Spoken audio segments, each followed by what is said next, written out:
Hello दोस्तों, मैं धीरेन स्वागत करता हूं आपका एग्ज़ाम स्टडी विद संगीता में। दोस्तों, आज के इस वीडियो में हम देखेंगे एसएससी परीक्षाओं में पूछे गए कुछ मैथ के मोस्ट इम्पॉर्टेंट क्वेश्चन को। तो चलिए दोस्तों, हम अपनी क्लास शुरू करते हैं। दोस्तों, आज का पहला क्वेश्चन मैंने लिया है धारणाओं से, और ये क्वेश्चन एसएससी स्नातक स्तरीय परीक्षा, एसएससी सीपीओ और एसएससी ऑनलाइन मल्टीटास्किंग परीक्षा में पूछा जा चुका है, और ये क्वेश्चन इंपॉर्टेंट रहता है। देखिए क्वेश्चन क्या कह रहा है। एक नाव धारा के अनुकूल 16 किलोमीटर की दूरी 4 घंटे में तय करती है तथा धारा के प्रतिकूल 12 किलोमीटर की दूरी 6 घंटे में तय करती है। शांत जल में नाव की गति क्या है? शांत जल में नाव की गति क्या है? तो दोस्तों, सबसे पहले आपको पता होना चाहिए, याद रखिएगा, अनुकूल और प्रतिकूल ये होते क्या हैं। तो याद रखिएगा दोस्तों, धारा की दिशा में, जब नाव धारा की दिशा में चलती है तो उसे हम कहते हैं अनुकूल। याद रखिएगा, धारा की दिशा में, यदि दिशा में हो धारा की दिशा में तो उसे हम कहते हैं अनुकूल, और विपरीत दिशा में हो, विपरीत, तो उसे कहते हैं प्रतिकूल। ठीक है ना। देखिए, मैं आपको और भी शब्द बता देता हूं जो एग्जामिनर एग्जाम में डालता है किस तरह से। देखिए, धारा की दिशा में नाव की चाल, इसे हम डाउन स्ट्रीम भी कहते हैं, अनुकूल भी कहते हैं, अनुप्रवाह भी कहते हैं। और धारा की विपरीत दिशा में चाल को हम ऊर्ध्व प्रवाह, अप स्ट्रीम और प्रतिकूल के नाम से जानते हैं। ठीक है, तो इस क्वेश्चन को देखते हैं। देखिए, यहाँ आपसे पूछा जा रहा है शांत जल में नाव की चाल। तो दोस्तों याद रखिएगा, शांत जल में नाव की चाल क्या होती है? शांत जल में नाव की चाल होती है धारा की दिशा में चाल प्लस धारा की विपरीत चाल बटे में 2। तो देखिए, पहले हम निकालेंगे दोस्तों धारा की दिशा में चाल और धारा की विपरीत चाल। देखिए, तो ये है धारा की दिशा में चाल, तो पहले हम निकालते हैं धारा की दिशा में चाल, दिशा में चाल। देखिए, चाल बराबर क्या होता है दोस्तों? दूरी बटे समय। अब देखिए, अनुकूल का मतलब है दिशा में, तो देखिए अनुकूल का मतलब क्या है? दिशा में। ये 16 किलोमीटर जा रही है 4 घंटे में। कितनी दूरी जा रही है? दूरी कितनी जा रही है? 16 किलोमीटर। कितने घंटे में? 4 घंटे में। तो समय हम लिख देंगे नीचे 4, काटते हैं ऐसे। देखिए, 4 चौके 16, 4 किलोमीटर प्रति घंटा चाल आ गई धारा की दिशा में, यानी कि अनुकूल। फिर उसने कहा धारा के विपरीत 12 किलोमीटर की दूरी 6 घंटे में। अब हम निकाल लेंगे विपरीत चाल, विपरीत चाल। विपरीत चाल क्या है दोस्तों? चाल बराबर क्या होता है? दूरी बटे समय, दूरी बटे समय। तो विपरीत में देखिए कितनी दूरी जा रही है? 12 किलोमीटर, और समय कितना जा रहा है? 6 घंटे का। ठीक है, देखिए इसे कैंसिल करते हैं, 6 दूनी 12, यानी कि 2 किलोमीटर प्रति घंटा चाल आ गई विपरीत में। याद रखिएगा, धारा की दिशा में चाल को हम x से प्रेजेंट करते हैं और विपरीत चाल को हम y से प्रेजेंट करते हैं। अब यहाँ उसने आपसे क्या पूछा? शांत जल में नाव की गति क्या है? तो शांत जल में नाव की गति को हम s से प्रदर्शित करते हैं। किससे? s से प्रदर्शित करते हैं शांत जल में नाव की गति को। और s बराबर क्या होता है? s बराबर दोस्तों फॉर्मूला होता है x प्लस वाई अपॉन 2। याद रखिएगा, x का मतलब क्या है? धारा की दिशा में चाल, और y का मतलब क्या है? धारा की विपरीत चाल, और बटे में 2। आगे बढ़ते हैं। देखिए, x का मान कितना है दोस्तों? 4, और प्लस में y का मान कितना है? 2, और बटे में कितना लिखेंगे? 2। ये कितना हो जाएगा? 6 बटे में 2, काट देंगे इसे, कितना आएगा बराबर में आंसर? 3, यानी कि 3 किलोमीटर प्रति घंटा शांत जल में इसकी चाल होगी। आप दोस्तों इन फॉर्मूलों को एक बार स्क्रीनशॉट जरूर कर लीजिएगा, ये आपके लिए बहुत ज़्यादा उपयोगी होंगे। देखिए, आप इसका एक स्क्रीनशॉट ले सकते हैं और एक स्क्रीनशॉट इसका भी ले सकते हैं। नेक्स्ट क्वेश्चन देखते हैं दोस्तों। नेक्स्ट क्वेश्चन देखते हैं दोस्तों। इस क्वेश्चन को मैंने लिया है क्षेत्रफल चैप्टर से। देखिए क्वेश्चन क्या कह रहा है। एक समबाहु त्रिभुज की भुजा वर्ग के विकर्ण के बराबर है। यदि वर्ग की भुजा 12 सेंटीमीटर हो तो समबाहु त्रिभुज का क्षेत्रफल क्या होगा? तो दोस्तों देखिए, ये है समबाहु त्रिभुज। एक मैं इसको डायग्राम के थ्रू आपको बता देता हूं।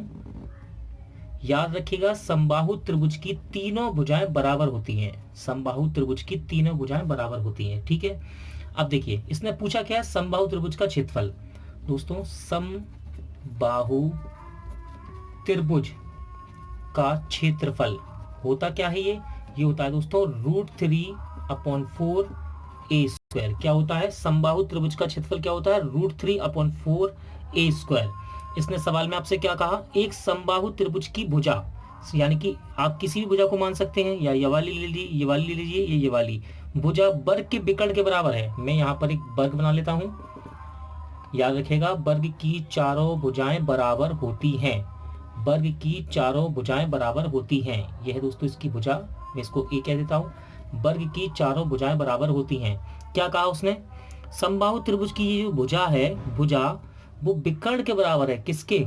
वर्ग के विकर्ण के बराबर है। किसके? वर्ग के विकर्ण के बराबर है। समबाहु त्रिभुज की भुजा वर्ग के विकर्ण के बराबर है। ठीक है दोस्तों, तो देखिए, यदि आपको वर्ग का विकर्ण पता लग जाए, वर्ग का विकर्ण यदि पता लग जाए, तो आपको भुजा भी पता लग जाएगी, क्योंकि ये दोनों बराबर है। और उस भुजा को आप यहाँ रख सकते हैं। a² का मतलब क्या है? ए का मतलब यहाँ पर भुजा है। तो देखिए, वर्ग की भुजा, वर्ग की भुजा, ठीक है दोस्तों, यहाँ पर आपको वर्ग की भुजा दे रखी है 12 सेंटीमीटर। इस a की वैल्यू कितनी दे रखी है आपको? 12 सेंटीमीटर। इस वर्ग की भुजाएं याद रखिएगा बराबर होती हैं, और इसकी वैल्यू कितनी दी है? a बराबर कितनी? 12। तो देखिए, वर्ग की भुजा कितनी दी है? 12। वर्ग की भुजा आपको दे रखी है 12 सेंटीमीटर। अब आपको पता होगा कि वर्ग का विकर्ण, वर्ग का विकर्ण क्या होता है दोस्तों? वर्ग का विकर्ण होता है a√2। ए का मतलब क्या है यहाँ पर? भुजा। ए का मतलब क्या है? भुजा। वर्ग का विकर्ण क्या होता है? a√2। ए क्या है? भुजा। तो देखिए, वर्ग की भुजा आपके पास कितनी है? 12। यहाँ पर रख दीजिए, रख दी मैंने, और √2। तो कितना आ गया दोस्तों वर्ग का विकर्ण? वर्ग का विकर्ण कितना आ गया? वर्ग का विकर्ण आ गया 12√2। कितना आ गया? 12√2। और यहाँ वो क्या कह रहा है आपसे? भुजा, समबाहु त्रिभुज की भुजा और विकर्ण दोनों बराबर हैं, यानी कि ये भुजा भी कितनी होगी? 12√2। ठीक है दोस्तों, इतना यहाँ तक हमने कर लिया। अब हमको निकालना क्या है? समबाहु त्रिभुज का क्षेत्रफल। क्या होता है क्षेत्रफल? √3/4 ए का मतलब क्या है यहाँ पर? भुजा, और भुजा कितनी है? 12√2। तो देखिए, यहाँ पर वैल्यू रखते हैं इसे कि इसकी √3/4 की जगह 12√2 का होल स्क्वायर। देखिए, इसका 2 बार गुणा कर लेंगे हम। √3/4, देखिए 2 बार जब गुणा होगा तो 12 का गुणा 12 में होगा, कितना हो जाएगा? ये 144। ठीक है, 12 का गुणा 12 में होगा कितना? 144। और √2 का गुणा जब √2 में करेंगे तो कितना आएगा? 2। √2 का गुणा जब √2 में होगा तो कितना आएगा? 2। इसे सॉल्व कर लेते हैं। देखिए, 2 के पारे से 4 को काट सकते हैं हम 2 बार, और 2 के पारे से 144 कितनी बार कटेगा? 2 सत्ते 14, 2 दूनी 4, यानी कि 72 गुणे √3 इसका आंसर आएगा। कितना आएगा आंसर? 72√3, यानी कि इसका राइट आंसर रहेगा ऑप्शन सी। अगला क्वेश्चन देखते हैं। अगला क्वेश्चन देखते हैं दोस्तों। इस क्वेश्चन को मैंने लिया है लाभ हानि से। क्वेश्चन क्या कह रहा है? यदि एक साड़ी 1900 रुपए में बेची जाती है तो विक्रेता को 5% का नुकसान होता है। नुकसान यानी कि हानि। 15% लाभ अर्जित करने के लिए उसे साड़ी को किस मूल्य में बेचना होगा? तो देखिए दोस्तों, यहाँ पर आपको विक्रय मूल्य दे रखा है, यानी कि सेलिंग प्राइस। सेलिंग प्राइस कितना दे रखा है साड़ी का? एक साड़ी को 1900 रुपए में बेचा जाता है, यानी कि सेलिंग प्राइस दे रखा है। और उसको हानि कितनी होती है? विक्रेता को 5% की हानि, यानी कि नुकसान होता है। विक्रेता को 5% की हानि होती है। उसने क्या कहा? 15% लाभ कमाने के लिए उसे साड़ी को किस मूल्य पर बेचना होगा? तो कुछ चीज दोस्तों, हमेशा आप लाभ हानि के लिए फॉर्मूला हमेशा याद रखिएगा। कॉस्ट प्राइस का 100 ± % बराबर सेलिंग प्राइस। तो देखिए, यहाँ सबसे पहले हम निकालेंगे इसका क्रय मूल्य, यानी कि कॉस्ट प्राइस। सबसे पहले क्या निकालेंगे? Cost price. का मतलब क्या? गुणा। देखिए, हानि हो रही है तो 100 में से घटाएंगे, और लाभ होता है तो 100 में जोड़ते हैं। परसेंट में हानि हो रही है तो 100 में से घटा देंगे, तो 100 में से 5 घटाएंगे, कितना आएगा? 95% बराबर। इसका सेलिंग प्राइस कितना दे रखा आपको? 1900 रुपये। सोल्व करते हैं। देखिए, परसेंट को हटाएंगे, नीचे कितना आएगा? 100। काट के देखते हैं। देखिए, 19 के पारे से कटेगा ये एक बार। देखिए, 19 से कम 19, 1 और 2 जीरो साथ में आएंगे इसके। ठीक है, 19 पंजे 95। 5 के पारे से हम इसको काट सकते हैं 100 को 20 बार। अब देखिए, इस 100 का यहाँ क्रॉस गुणा होगा 20 में, तो कॉस्ट प्राइस कितना आ गया साड़ी का, यानी कि क्रय मूल्य कितना आ गया? साड़ी का क्रय मूल्य आ गया दोस्तों 2000 रुपये। ठीक है, अब उसने कहा 15% लाभ अर्जित करने के लिए उसे किस मूल्य पर बेचें। अब हमको 2000 रुपये की क्रय मूल्य वाली साड़ी को बेचना है कितने पर, 15% लाभ पर बेचना है। तो फिर से हम इसी फॉर्मूले का यूज करेंगे, ठीक है ना। देखिए कॉस्ट प्राइस का 100 प्लस माइनस बराबर सेलिंग प्राइस। तो कॉस्ट प्राइस अब कितना आया 2000, तो कॉस्ट प्राइस की जगह 2000 रख दीजिए, इंटू यानी कि का की जगह गुणा। क्या हो रहा है 15% लाभ कमाना है ना, तो लाभ कमाने के लिए प्लस करेंगे हम 100 में, तो कितना आएगा 115% बराबर में सेलिंग प्राइस। सेलिंग प्राइस यानी कि सेलिंग प्राइस का मतलब क्या है, विक्रय मूल्य। विक्रय मूल्य तो आपको निकालना है कितने का बेच रहा है। देखिए सॉल्व करते हैं, परसेंट हटेगा, नीचे क्या आएगा 100, काट सकते हैं 1 0 से 1 0, 1 0 से 1 0। करना क्या आपको, अब 20 का गुणा 115 में करना है, तो इसको दुगना कर लीजिए और जीरो लगा दीजिए। देखिए 115 का दुगना कितना होगा 230, और 1 0 20 वाली ये आ गई, यानी कि इसका राइट आंसर कितना आएगा, सेलिंग प्राइस कितना आएगा इसका 2300 रुपये। सही आंसर रहेगा ऑप्शन डी। अगला क्वेश्चन देखते हैं, नेक्स्ट क्वेश्चन देखते हैं दोस्तों, और इस क्वेश्चन को मैंने लिया है भिन्न यानी कि फ्रैक्शन चैप्टर से। देखिए क्वेश्चन एसएससी स्नातक स्तरीय परीक्षा में पूछा भी जा चुका है। क्वेश्चन क्या कह रहा है, a/b बराबर 3/2 हो तो 2a प्लस 5b बटे में 2a माइनस 5b बराबर होगा। देखिए यहाँ पर आपको a/b बराबर 3/2 दिया है ना, तो देखिए इसको क्रॉस गुणा कर लेते हैं हम। क्रॉस गुणा करेंगे, ये कितना आएगा 2a बराबर में ये यहाँ पर आएगा गुणे में 3b। तो हम कह सकते हैं दोस्तों 2a की बराबर वैल्यू कितनी होगी 3b होगी। 2a बराबर कितना होगा 3b। तो देखिए हमको इस की वैल्यू निकालनी है किसकी, 2a plus 5b upon 2a minus 5b। तो देखिए 2a बराबर कितना है 3b बनाया ना हमने, तो क्या मैं 2a की जगह 3b नहीं रख सकता, तो 2a की जगह मैं 3b को रख सकता हूँ, रख देता हूँ। देखिए 3b प्लस में 5b बटे 2a की जगह मैं 3b रख सकता हूँ यहाँ पर, ठीक है ना, माइनस 5b। देखिए आगे सॉल्व करते हैं इसे, ये कितना हो जाएगा दोस्तों 3 और 5 8, 8b अपॉन में आएगा।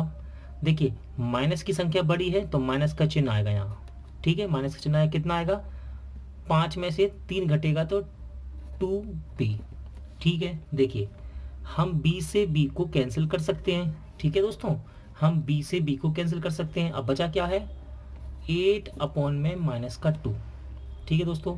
ये माइनस का 2 यदि ये चिन्ह नीचे है तो आप इसको यहाँ मान सकते हैं। तो देखिए काटेंगे जब इसे तो आंसर कितना आएगा माइनस का 4, यानी कि इसका राइट आंसर रहेगा ऑप्शन ए। इंपॉर्टेंट क्वेश्चन दोस्तों, इस प्रकार के क्वेश्चन एग्जाम में पूछे जाते हैं। अगला क्वेश्चन देखते हैं, नेक्स्ट क्वेश्चन देखते हैं दोस्तों। इस क्वेश्चन को मैंने लिया है रेलगाड़ी से। देखिए क्वेश्चन क्या कह रहा है, एक रेलगाड़ी 72 किलोमीटर प्रति घंटा की गति से चलते हुए एक निश्चित दूरी को 6 घंटा में तय करती है। यदि वही दूरी 8 घंटे में तय करनी हो तो रेलगाड़ी की गति क्या होगी। तो दोस्तों यहाँ पर देखिए आपको चाल दे रखी है और समय दे रखा है 6 घंटे, तो यहाँ हम दूरी निकाल सकते हैं। तो देखिए हम दूरी का पता लगा सकते हैं, दूरी बराबर चाल गुणे समय। देखिए उसने क्या कहा 72 किलोमीटर प्रति घंटा की चाल से चलते हुए 6 घंटे में एक दूरी को तय करता है, तो हम इस दूरी को निकाल सकते हैं। दूरी बराबर चाल गुणे समय।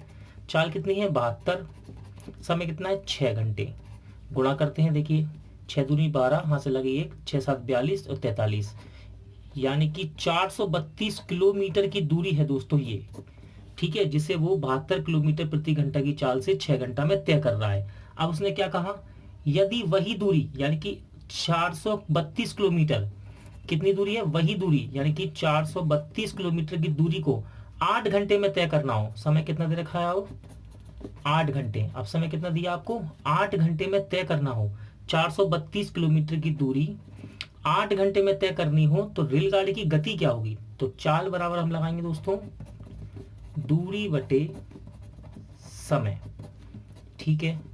देखिए दूरी कितनी है 432, समय कितना है 8 घंटे।